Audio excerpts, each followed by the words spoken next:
congregarnos una vez más, hermanos y hermanas, después de 3 años, ¿verdad?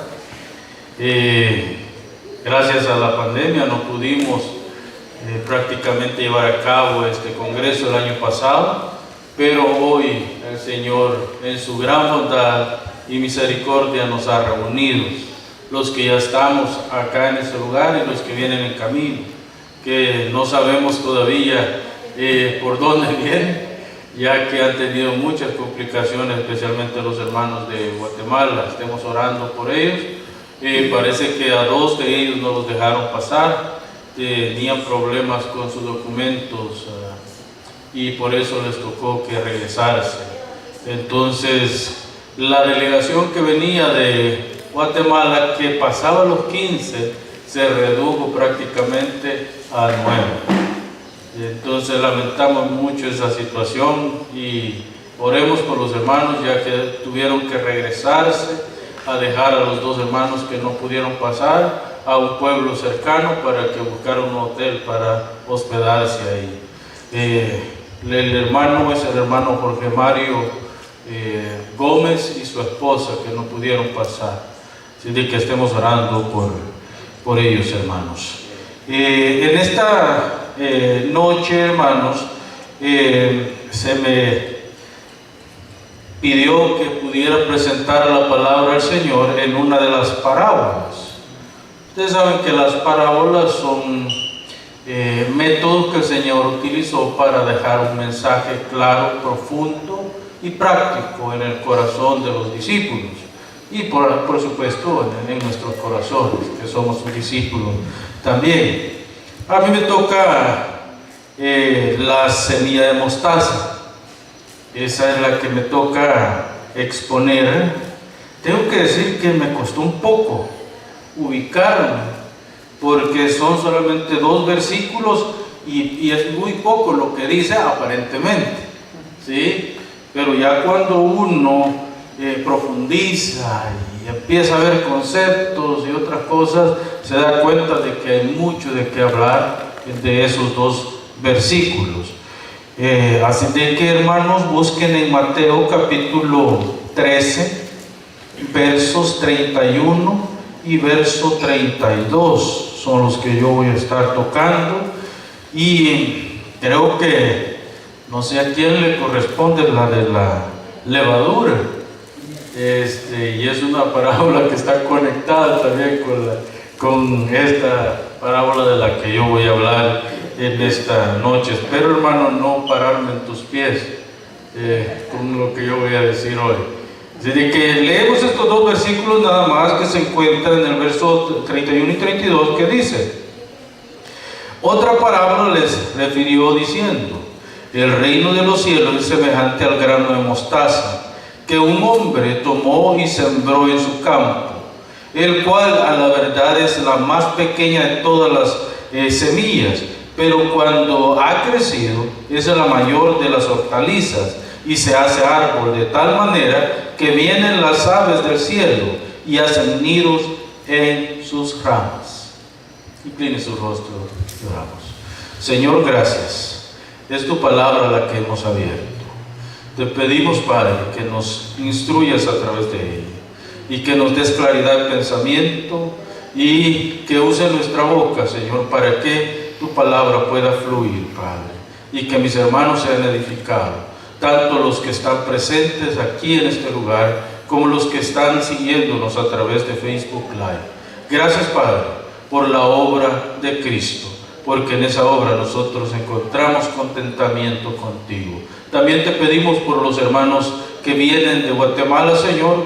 Tú sabes que comenzaron, Padre, con dificultades desde el inicio de su viaje, con esa manifestación, y ahora, Señor, pues se les ha negado el paso por lo menos a 2 de ellos para que puedan entrar a El Salvador. Por eso te pedimos, Padre, que estés con los hermanos que van a continuar hasta este lugar y los hermanos que se han quedado, Señor, allá en el hotel. Muchas gracias, Padre, te damos en esta hora y nos encomendamos en tus manos, en Cristo nuestro Salvador.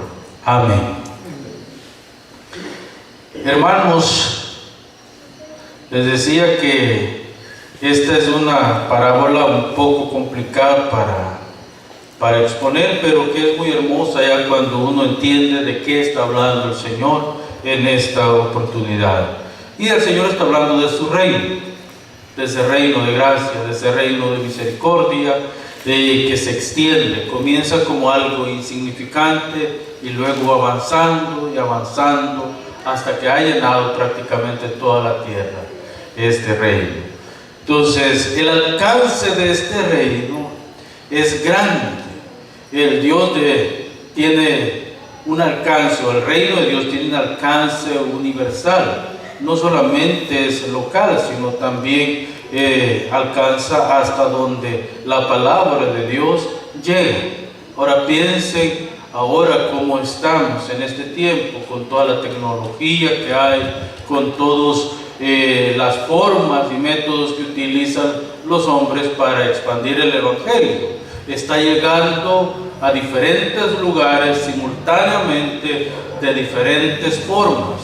Hoy, por ejemplo, estamos utilizando Facebook Live, donde prácticamente en la página de MIN Centroamérica hay por lo menos unos 1.700 seguidores. Entonces, estos 1.700 seguidores tienen la oportunidad de ver y escuchar la palabra del Señor, y los amigos de estos también pueden hacerlo. Entonces, pensándolo desde ese punto de vista, nosotros tenemos que ver que el Evangelio está siendo llevado más allá de lo que nosotros podemos experimentar en lo físico. Ahora, el Señor Jesucristo comisionó a la iglesia para llevar este mensaje. No es cualquier persona el que va a llevar este mensaje, es la iglesia del Señor la que ha sido comisionada para llevar a cabo la obra misionera. Una obra que va de lo local a lo regional, a lo nacional y a lo transcultural. Por eso es importante que cada uno de nosotros estemos empapados de lo que Dios quiere para que nosotros podamos llevar esa obra más allá de lo que nosotros, donde nosotros estamos. De hecho, el Señor en el capítulo 1, verso 8 de Hechos, el Señor prácticamente está diciendo, van a comenzar su mensaje, Jerusalén, Samaria, Judea, Samaria y por fin hasta lo último de la tierra. La iglesia cada día debe levantarse con la idea central de que Jesús, el Señor de la iglesia, le ha dado esta misión, le ha comisionado a llevar a cabo esta obra, y por ende debe de hacerlo con prontitud. Fíjese bien, debe de hacer esta obra con prontitud, debe de hacerla con diligencia, pero también debe de hacerla con firmeza. Tres cosas muy importantes. Es hoy el momento, prontitud. El Señor no nos está llamando, pospongan el llevar esta obra, no. Él nos dice, ahora es el momento de hacerlo. Luego Él dice, con diligencia. ¿Qué significa hacer la obra con diligencia? Utilizar todos los medios habidos y por haber, puede ser una de las formas. Otra de las formas que nosotros podemos entender por diligencia es no perezosos. No perezoso, estudiando la palabra del Señor para presentar un mensaje puro, un mensaje bíblico, un mensaje centrado en Cristo, un mensaje con contenido teológico que no solamente alimente a la persona en la parte emocional, sino que más bien alimente la parte intelectual de la persona, y esta persona pueda ser nutrida también en la parte espiritual. Estas cosas están conectadas las unas con las otras. Entonces debemos de hacerlo con diligencia y con firmeza. Nada debe detener a la iglesia en lo que Dios la ha llamado a hacer. Nada. No importan los obstáculos que se presenten en el camino, no importan las dificultades que tengamos que enfrentar. Este llamado es para hacerlo hoy y para hacerlo con firmeza. La obra misionera comienza con Dios. Dios es el gran misionero, es el principal misionero. Él, cuando Adán peca, Él desciende del cielo, ¿para qué? para reconciliar a Adán. Él desciende del cielo porque algo se había interpuesto entre él y Adán. Por eso Él desciende del cielo, pero luego Él hace una promesa gloriosa: enviar a su Hijo Jesucristo para morir en nuestro lugar, tomar el lugar de Adán y darnos de esta manera a nosotros reconciliación con el Padre. Solo hay un camino, solo hay una verdad y solo hay una esperanza, y esa esperanza es Cristo Jesús. Sin Él nosotros no tenemos esperanza. Entonces Dios manda al Hijo, pero el Hijo nos comisiona a nosotros para llevar esta obra misional.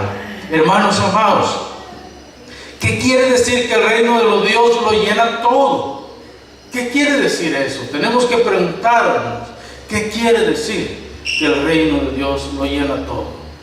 Llena todo. ¿Por qué? Porque el reino de Dios no ha venido solamente a llenarnos a nosotros en esa parte emocional donde muchas personas están enfocadas hoy en día, la parte psíquica del ser. No, el Señor ha mandado este reino para llenar a los elegidos de su gracia y de su bondad y poder de esta manera enviarlos con solvencia a hacer esta obra misionera.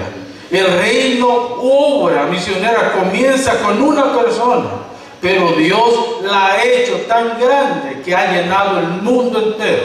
¿Quién es esa persona? Si nosotros vemos desde Génesis hasta Apocalipsis, nosotros vemos una obra, un plan, un verdadero proyecto de vida.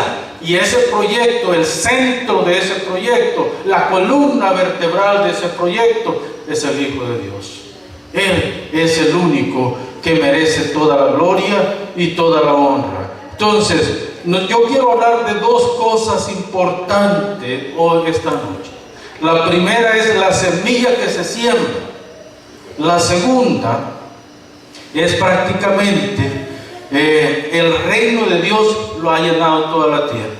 Lo ha llenado. Solamente esperamos un evento, nada más. Todo está prácticamente cumplido. Solo esperamos el gran aparecimiento del Señor de los señores. Tanto la parábola de la semilla de mostaza como la de la levadura están íntimamente conectadas una con la otra. Se desarrolla en una idea, en un pensamiento paralelamente, van unidas. Y el centro de esto, podemos verlo, Jesús presta atención al reino como algo que no solamente llena una parte de este mundo, sino que lo llena todo. Desde lo más pequeño hasta lo más insignificante hasta lo más grande.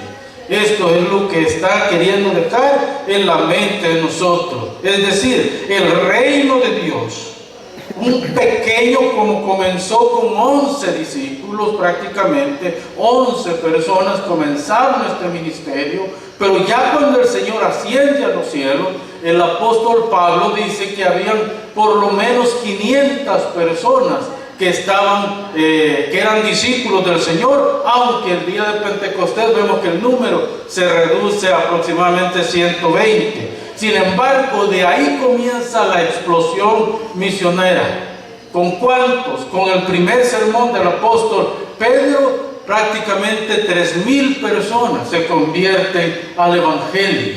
Y luego, en su segundo sermón, otras 2,000 personas. En fin, en un lapso de poco tiempo se han convertido 5,000 personas y empieza a llenarse el Evangelio, el mundo greco-romano del Evangelio de gracia.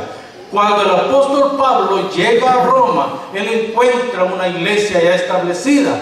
La pregunta que muchos se hacen es: ¿cómo es que llegó el Evangelio a Roma antes de que llegaran los hermanos a Roma? Pues es sencillo, es muy posible que cuando el día de Pentecostés había muchos que estaban esparcidos por el imperio greco-romano, y alguno de estos llevó el mensaje de salvación hasta Roma y hasta aquellos lugares donde ya la semilla del Evangelio estaba sembrada, estaba plantada. La semilla se siembra y eso me lleva al otro punto. La semilla para que brote vida de una semilla tiene que morir. Tiene que morir. Entonces la semilla de mostaza es una de las semillas más pequeñas de todas las hortalizas. El pasaje lo dice. El asunto es que cuando esta semilla nace, la vida nace, esta semilla produce un arbusto. Y este arbusto llega a alcanzar entre 4 y 5 metros de altura. O sea, es anormal para una hortaliza que alcance esta altura. Y no es solamente un árbol, sino que es un arbusto. O sea, tiene muchas ramas desde su inicio. Entonces, ¿qué es lo que quiero decir con esto? Que aunque es insignificante cómo comienza la vida, conforme se va desarrollando y va tomando los nutrientes de la tierra, esa hortaliza va desarrollando su follaje a tal grado que las aves del cielo vienen y hacen nido en ella. Si ustedes ven, cuando dice que hacen nido en ese arbusto, lo que está hablando es de protección a aquellas aves que vienen y hacen su nido en ello. Ese es el evangelio de gracia. Ese es el evangelio de bondad. El evangelio entra en el corazón de la persona como una semilla aparentemente insignificante, pero esa semilla va creciendo, se va desarrollando en el interior de la persona y su vida espiritual se va nutriendo de la gracia de Dios, de la bondad de Dios. Se va desarrollando a tal grado que ese evangelio empieza a hacer algo sobrenatural en la persona y esta persona empieza a hablar de Cristo donde quiera que va. Ese es el evangelio que nosotros proclamamos. Un evangelio que no puede quedarse con nosotros mismos. Es un evangelio que tiene que ser proclamado, tiene que ser anunciado, tiene que ser llevado a otra persona. Este me lleva al concepto de Jesús. Jesús dice, de gracia recibisteis, de gracia da lo que recibiste de gracia. ¿Por qué? Porque es importante que nosotros, hoy más que nunca, cuando vemos lo que está pasando en el mundo, hoy más que nunca tenemos que predicar el santo evangelio de Jesucristo. Hermanos, hermanas, gente está muriendo sin Cristo y gente está sufriendo duramente por diferentes causas, y nosotros como iglesia tenemos que llevar sanidad a las naciones. Pero nosotros no llevamos sanidad a las naciones desde el punto de vista psicológico, anímico. No, nuestro aliciente, nuestra esperanza radica en la segunda venida de nuestro Señor Jesucristo. Cuando este reino sea predicado en todo el mundo, cuando este reino haya alcanzado al último de los elegidos, cuando este reino haya cumplido el propósito eterno por el cual el Padre, el Hijo y el Espíritu Santo se reunieron en consejo divino en la eternidad para elaborar el plan de redención, cuando este reino haya sido proclamado hasta el último rincón de esta tierra y el último de los elegidos de Dios haya sido traído al arrepentimiento, ese día el Señor viene por su iglesia. Ese día el Señor aparece.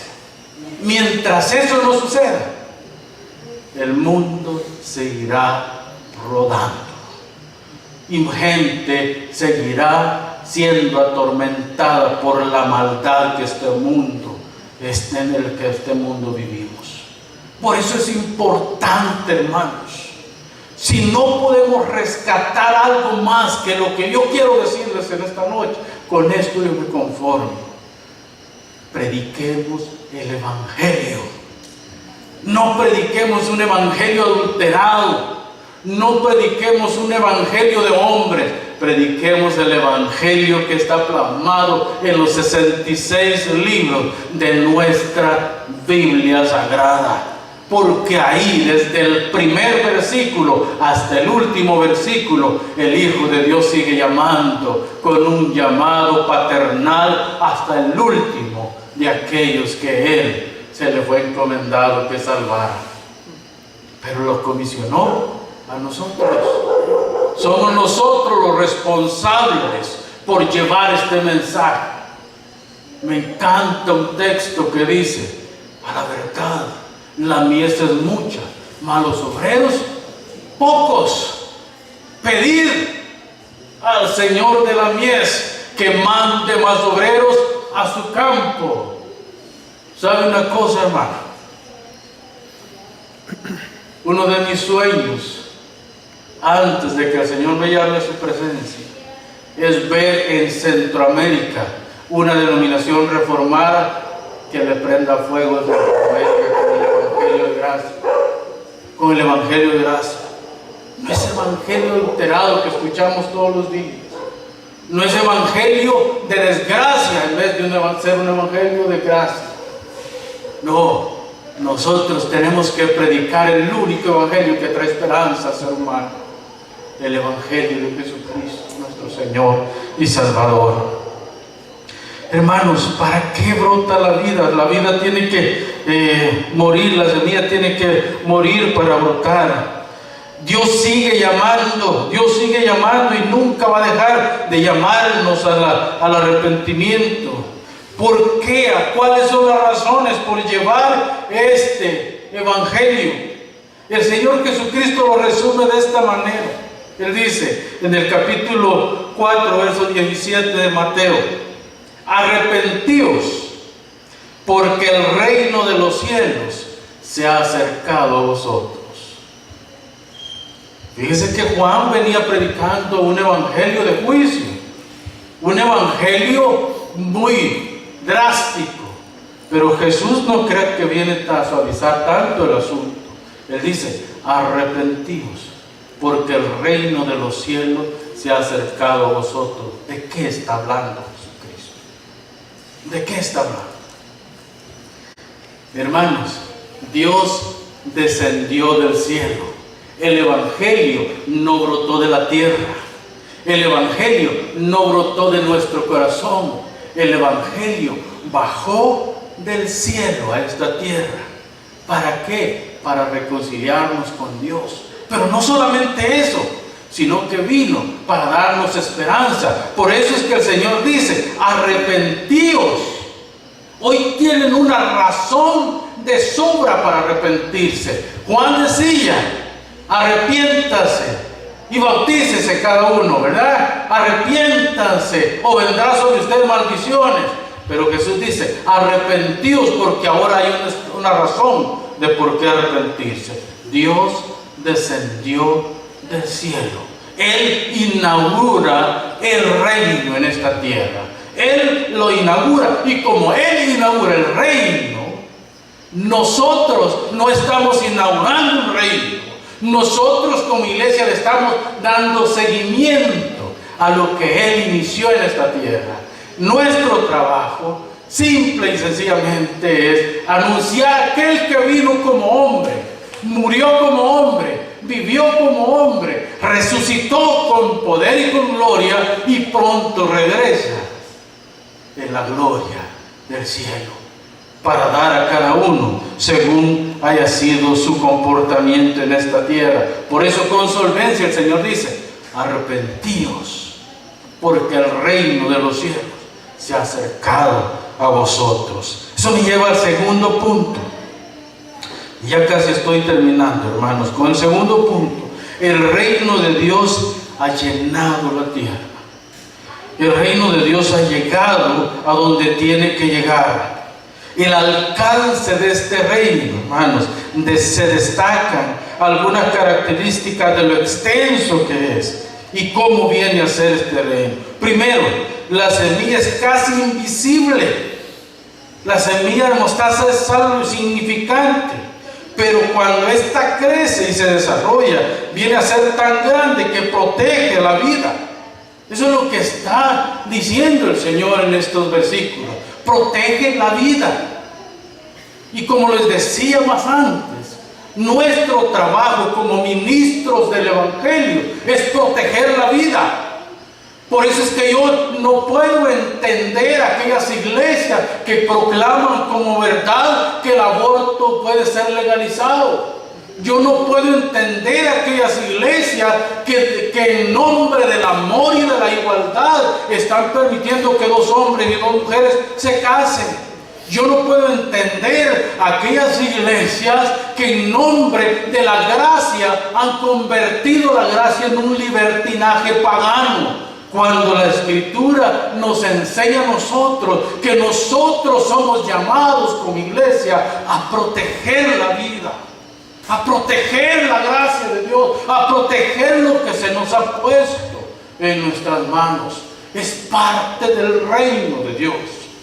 Y si nosotros no hacemos este trabajo, Dios lo va a demandar de cada uno de nosotros, si no lo hacemos.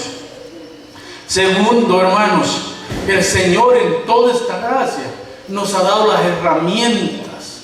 Y el Seminario Internacional de Miami es una de las herramientas que Dios nos ha dado para que podamos pulirnos como buenos campesinos, como buenos arquitectos, como buenos administradores del reino de Dios. Podemos pulirnos para poder presentar un mensaje de gracia y de bondad a las personas.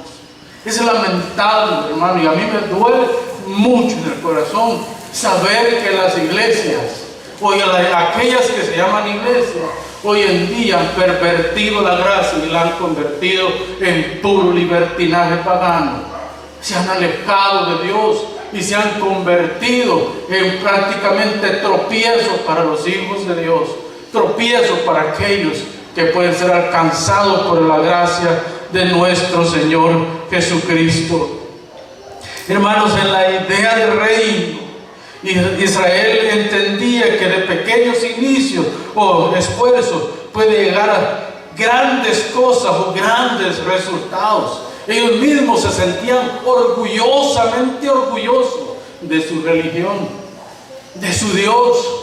Y le construían el mejor templo, le traían la mejor ofrenda, hacían lo mejor de lo mejor. ¿Para qué? Para tener esa intimidad con ese Dios, que aunque Dios los había llamado para que fueran luz a las naciones, ellos se habían apoderado de ese Dios y lo habían hecho un Dios nacional, algo de ellos, algo personal de ellos, cuando Él los había mandado a llevar el mensaje de salvación.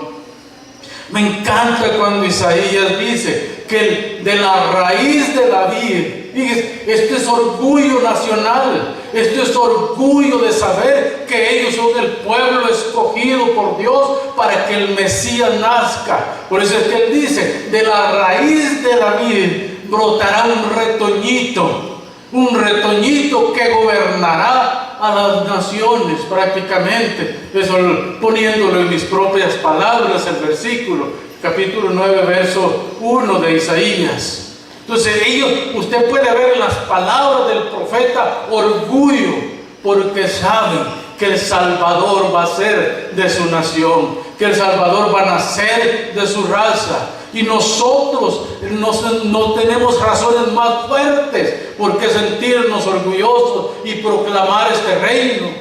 Hermanos, si este Salvador, es cierto, nació de Israel, pero ese Salvador vino y murió por usted y por mí. Ese Salvador vino y entregó su vida por nosotros. Y ahora nosotros hemos sido llamados reyes y sacerdotes para la gloria de Dios Padre, juntamente con Cristo Jesús. No es cosa de gran alivio y de orgullo saber que no somos cualquier cosa. Miren, hermanos, el capítulo 19 y verso 5 y verso 6 de Éxodo nos tiene prácticamente, mire, yo cuando leo estos versículos me siento tan contento, porque no soy yo el que estoy diciendo quién soy. Ahora los apóstoles y los profetas de esta época dicen que ellos son la mamá de Tarzán, ¿verdad? Pero ¿sabe una cosa? A mí la Biblia me dice otra cosa. Miren lo que dice, la Biblia me está diciendo a mí, como pueblo de Dios.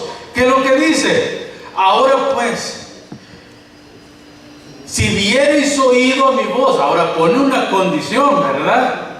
Hay una condición en esto.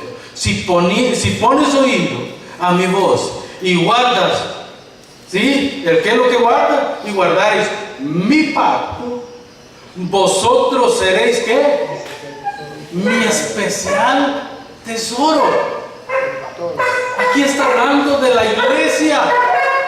Aquí está hablando del pueblo del pacto. Aquí está hablando de aquellos que hemos sido redimidos por la sangre del Cordero de Dios. Seréis mi especial tesoro sobre todos los pueblos, porque mía es toda la tierra. Mía es toda la tierra. ¿De quién es la tierra? De Dios. De Dios. Y nosotros somos su especial tesoro. Mira el verso 6 que dice: y vosotros me seréis un reino de ¿qué? De sacerdotes. Pero no se queda solamente ahí, porque se oye bonito ser sacerdote, pero es más bonito lo que viene después. ¿Y qué? Gente, un pueblo consagrado para Dios. Un pueblo, la palabra Kadosh es una palabra súper bella, que nos muestra no solamente la santidad, pero la santidad en la que nosotros hemos sido vestidos por medio de Cristo. Esta santidad no es asunto mío, yo no la produzco. Es una santidad que se nos fue imputada por la obra expiatoria del Hijo de Dios. Es una santidad. Nosotros no hemos venido a ser un pueblo santo por obra de nosotros. Nosotros hemos venido a ser un pueblo santo por la obra redentiva de Cristo en la cruz del Calvario. Por eso es que hemos venido a ser una nación santa. Por eso es que hemos venido a ser un reino de sacerdotes. Por eso es que nosotros, el reino que predicamos, no es un reino terrenal. No es un reino que esté establecido con gobiernos humanistas. Es un reino que está establecido con la soberana gracia de nuestro Dios, que nos ha sido otorgada a nosotros. Ese es el reino que proclamamos. Y esa es la clase de nación santa que Dios quiere que nosotros seamos. Un reino que ha alcanzado a los ricos, a los pobres, a los indigentes, a los necesitados, pero también a los que tienen de más. Un reino que no se fija en color, en idioma, en personas y en personalidades. Un reino que solamente esté establecido en la obra soberana de Dios, establecida desde antes de la fundación del mundo, para que su pueblo fuera un pueblo santo para el Señor. Un pueblo escogido para el Señor. Yo no sé si usted se alegra por eso, hermano. Pero yo me alegro de quién soy en Dios. Y por eso estoy comprometido con la obra de Dios. Por eso es que no me canso de anunciar el Evangelio. Yo le pido a Dios que me dé otros 50 años más para seguir predicando el Evangelio. Y si no me los da, pues no. Pero yo no quiero vivir para mí, yo quiero vivir para mi Rey, para mi Señor. ¿Y sabe por qué? Porque este mundo está podrido. Este mundo está podrido. Y entre más rápido el número de los hijos de Dios se complete, el Señor viene por su iglesia. El Señor regresa por su iglesia. Yo no sé si usted quiere que heredar esta tierra. Yo no. Esta tierra no la quiero heredar. Está muy contaminada. Ya, esto está muy echado a perder ya. Porque el Señor me ha dicho a mí en su palabra que Él va a crear cielos nuevos y tierra nueva. para que su pueblo viva ahí. Por ahora conformémonos con seguir llenando esta tierra con la semilla de mostaza. Sembremos el Evangelio en los corazones, porque la venida del Señor está cerca. Amén. Oramos, hermano. Dios, gracias, Padre. Gracias, Señor, porque tu palabra es vida, Señor. Porque tu palabra es gracia. Porque tu palabra lo llena todo, mi Señor. Porque tu palabra nos restaura y saca toda la impureza que hay en nosotros y nos convierte en tus seguidores, Padre. Yo te pido, Señor, que esta palabra que ha sido predicada hoy tenga el efecto, Padre, que ya tú has destinado, Señor, desde antes que yo la presentara para tener. Y que aquellos que necesitan oírla, Señor, dale oídos claros, entendimiento claro, Señor, para poder apreciarla en sus corazones. Y que puedan, Señor, venir al arrepentimiento. Que tu gracia, Padre, alcance, Señor, pronto al último de los elegidos, Padre, porque yo quiero verte, Señor, ya. Yo quiero estar contigo para siempre, mi Señor. Muchas gracias, Padre, te damos en esta hora, en Cristo Jesús. Amén. Amén. Que el Señor les bendiga a todos mis hermanos. Agradecemos al Señor por su gracia manifestada a nosotros.